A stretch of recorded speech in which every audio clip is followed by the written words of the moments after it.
இனிய காலை வணக்கம் உறவுகளுக்கு. நம்ம கோவைக்கீரை பொரியல் ரெடி பண்ணிட்டோம். இது எப்படின்னா, இந்த கீரையை பறிச்சுட்டு வந்து அலசி கட் பண்ணி வச்சுக்கணும். நிறைய வாட்டி அலசிக்கணும். அலசி ஒரு மீடியமாக கட் பண்ணி வச்சுக்கோங்க.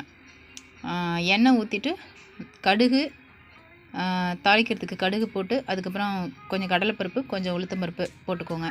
நல்லா செவக்க வறுத்துட்டு, சின்ன வெங்காயம்னா ஒரு 10 வெங்காயம், பெரிய வெங்காயம்னா ஒரு 2 எடுத்துக்கோங்க. நல்லா சின்ன சின்னதாக கட் பண்ணி வறுத்துட்டு நல்லா செவக்க வதக்கிட்டு, அதுக்கப்புறம் ஒரு 3 காஞ்ச மிளகாய், இல்லை காரம் கொஞ்சம் வேணும்னா ஒரு 4, 5 போட்டுக்கோங்க.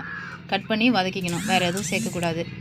வதக்கிட்டு எல்லாமே நல்லா வதங்கினதுக்கப்புறம், பொன்னிறமாக வதங்கினதுக்கப்புறமா கீரையை எடுத்து அலசி வச்ச அந்த கீரையை எடுத்து போட்டு நல்லா வதக்கிடுங்க.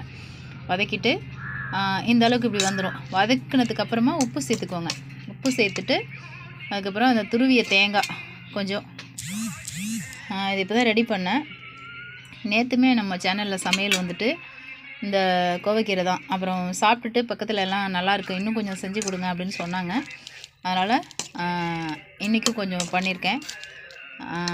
நீங்களும் இதை பண்ணுங்கள். ரொம்ப உடம்புக்கு நல்லது.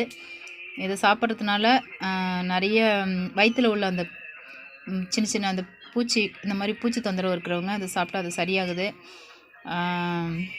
அதே மாதிரி சுகர், ப்ரெஷருக்கெலாம் நல்லதுன்னு சொல்கிறாங்க. நீங்களும் ட்ரை பண்ணி பாருங்கள். நன்றி, வணக்கம்.